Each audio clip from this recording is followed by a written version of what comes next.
नमस्कार। आकाशवाणी देहरादून से प्रस्तुत हैं प्रादेशिक समाचार।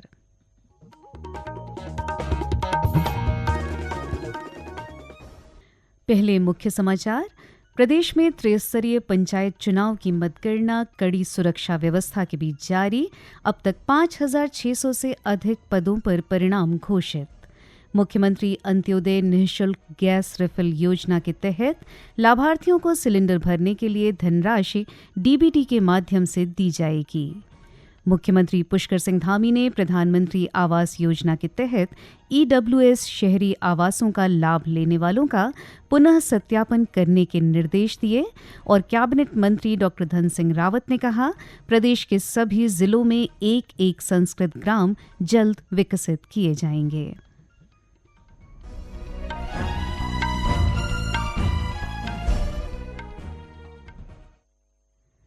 प्रादेशिक समाचार के साथ मैं मुदिता और अब समाचार विस्तार से। प्रदेश में त्रिस्तरीय पंचायत चुनाव की मतगणना आज सुबह 8 बजे से कड़ी सुरक्षा व्यवस्था के बीच जारी है। प्रधान ग्राम पंचायत, क्षेत्र पंचायत सदस्य, जिला पंचायत सदस्य के 10,915 पदों के लिए मतगणना हो रही है।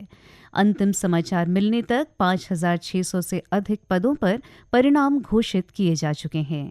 इस दौरान विभिन्न पदों पर चुने गए प्रत्याशियों और उनके समर्थकों में खासा उत्साह दिखाई दिया। सभी पदों पर देर रात तक परिणाम आने की संभावना है।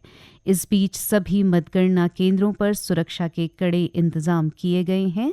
राज्य निर्वाचन आयोग के सचिव राहुल कुमार गोयल ने बताया कि मतगणना की निगरानी प्रेक्षकों, जोनल मजिस्ट्रेट और पुलिस के अधिकारी कर रहे हैं। सुरक्षा के दृष्टिगत सभी मतगणना केंद्रों पर आवश्यक बैरिकेडिंग की व्यवस्था की गई है। उन्होंने बताया कि रिटर्निंग ऑफिसर के स्तर पर चुनाव परिणाम की घोषणा हो जाने के बाद आयोग की वेबसाइट पर इन्हें प्रदर्शित किया जाएगा। चुनाव परिणाम घोषित होने के बाद विजयी जुलूस निकालने पर प्रतिबंध रहेगा।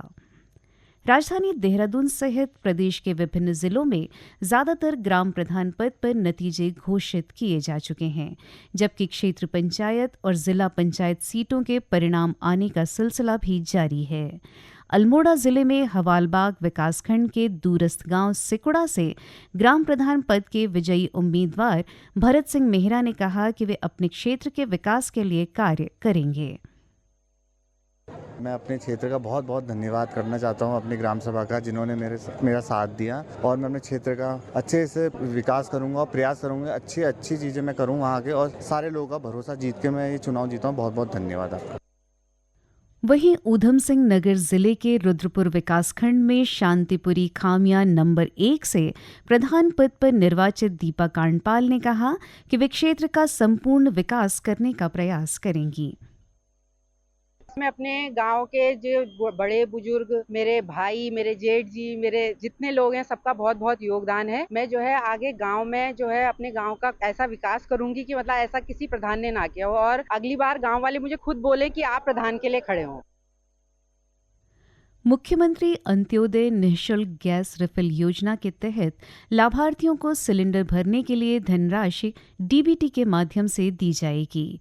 इस धनराशि का उपयोग लाभार्थी केवल सिलेंडर भरने के लिए ही कर सकें, इसके लिए खाद्य विभाग व्यवस्था बनाएगा। प्रदेश में 1,84,000 अंत्योदय कार्ड धारक परिवार इस योजना से जुड़े हैं। योजना का लाभ प्रदेश के लगभग 10 लाख लोग ले रहे हैं। मुख्यमंत्री पुष्कर सिंह धामी ने आज सचिवालय में खाद्य विभाग की समीक्षा के दौरान अधिकारियों को निर्देश दिए कि यह सुनिश्चित किया जाए कि इस योजना का लाभ अंत्योदय कार्ड धारकों को 100% मिले। मुख्यमंत्री अंत्योदय निःशुल्क गैस रिफिल योजना लागू करने वाला उत्तराखंड देश का पहला राज्य है।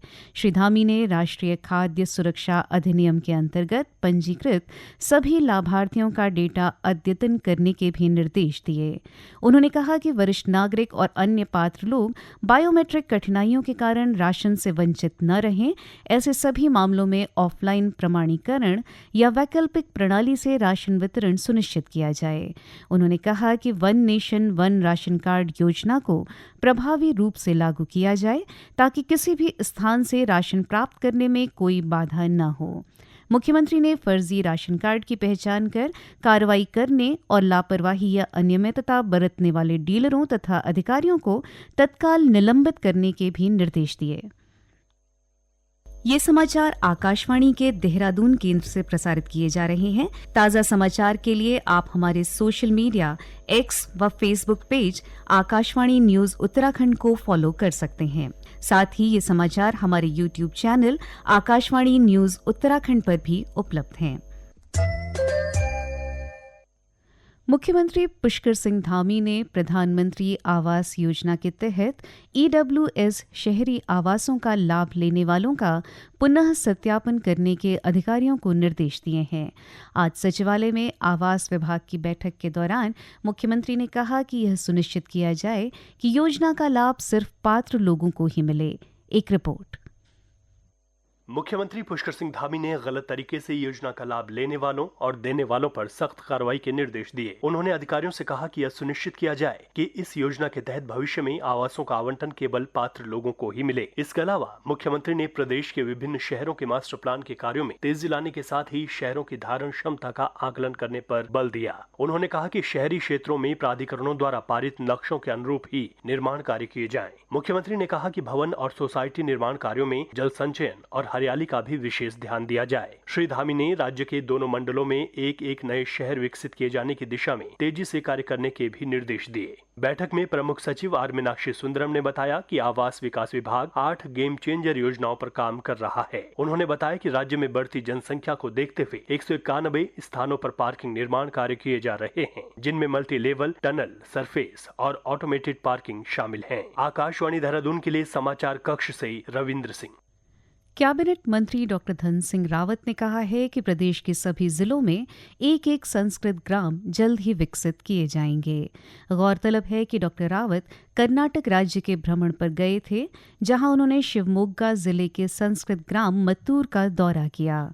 उन्होंने वहां के स्थानीय लोगों से मिलकर उनके गांव की वैदिक जीवन शैली के बारे में जानकारी प्राप्त की।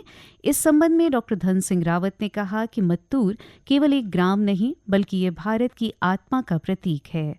उन्होंने कहा कि उत्तराखंड में संस्कृत ग्राम बनाने को लेकर सरकार तत्पर है और जल्द ही इसका शुभारंभ किया जाएगा। देखिए, कर्नाटक में एक मंतूर गांव है, वहाँ लगभग 20 वर्ष से वो गांव संस्कृत गांव घोषित हुआ है। वहाँ की सरकार ने कुछ नहीं किया उसमें, वो ऑटोमेटिक वहाँ के लोगों ने उसको एक बहुत अच्छा प्रयोग किया है और हमने भी वहाँ गए थे देखने के लिए। हम अपने राज्य में 13 संस्कृत गाँव बना रहे हैं, हर जिले में एक। उसके लिए हमने एक एक नोडल अधिकारी बना दिया, एक एक संस्कृत का वहाँ टीचर लगा दिया है और 6 तारीख को मुख्यमंत्री जिसकी लॉन्चिंग करने जा रहे हैं। केंद्र सरकार रोजगार सृजन को बढ़ावा देने के लिए कल 1 अगस्त से प्रधानमंत्री विकसित भारत रोजगार योजना की शुरुआत कर रही है। इस योजना के प्रति कामगारों को जागरूक करने के उद्देश्य से कर्मचारी भविष्य निधि संगठन के क्षेत्रीय कार्यालय हल्द्वानी द्वारा पंतनगर में एक कार्यशाला का आयोजन किया गया। इस अवसर पर नोडल अधिकारी सिद्धार्थ सिंह ने बताया कि योजना के तहत कर्मचारियों को 2 किश्तों में 15,000 रुपये का प्रोत्साहन भत्ता दिया जाएगा। इसका उद्देश्य है देश में एम्प्लॉयमेंट बढ़ाना, स्पेशली नए लोगों को रोजगार देना और उन सभी न्यू एम्प्लॉयज ये जो ओल्ड एम्प्लॉयज हैं उनको सोशल सिक्योरिटी के दायरे में लाना। भारत सरकार ने ये स्कीम जो है वो 1 अगस्त को फॉर्मली लॉन्च हो रही है और इसमें 99,466 करोड़ भारत सरकार व्यय करेगी एम्प्लॉयमेंट जनरेशन के लिए। ये जो मिलेगा ये एम्प्लॉयज को मिलेगा और एम्प्लॉयर्स को मिलेगा। जितने भी नए एम्प्लॉयज हैं जो EPF में जुड़ रहे हैं पहली बार, उनको उनके वेतन का मैक्सिमम 15,000 2 इंस्टॉलमेंट में मिलेगा जब वो 6 महीने का अपना कार्यकाल एक किसी संस्था में पूरा कर देंगे। और एम्प्लॉयर को 1,000 से 3,000 रुपए तक महीने का जो भी नया एम्प्लॉयमेंट क्रिएट होता है उसको इंसेंटिव मिलेगा एम्प्लॉयर को। अंत में मुख्य समाचार एक बार फिर। प्रदेश में त्रिस्तरीय पंचायत चुनाव की मतगणना कड़ी सुरक्षा व्यवस्था के बीच जारी। अब तक 5,600 से अधिक पदों पर परिणाम घोषित। मुख्यमंत्री अंत्योदय निःशुल्क गैस रिफिल योजना के तहत लाभार्थियों को सिलेंडर भरने के लिए धनराशि DBT के माध्यम से दी जाएगी। मुख्यमंत्री पुष्कर सिंह धामी ने प्रधानमंत्री आवास योजना के तहत EWS शहरी आवासों का लाभ लेने वालों का पुनः सत्यापन करने के निर्देश दिए और कैबिनेट मंत्री डॉक्टर धन सिंह रावत ने कहा, प्रदेश के सभी जिलों में एक संस्कृत ग्राम जल्द विकसित किए जाएंगे। इसके साथ ही प्रादेशिक समाचार का ये अंक समाप्त हुआ। नमस्कार।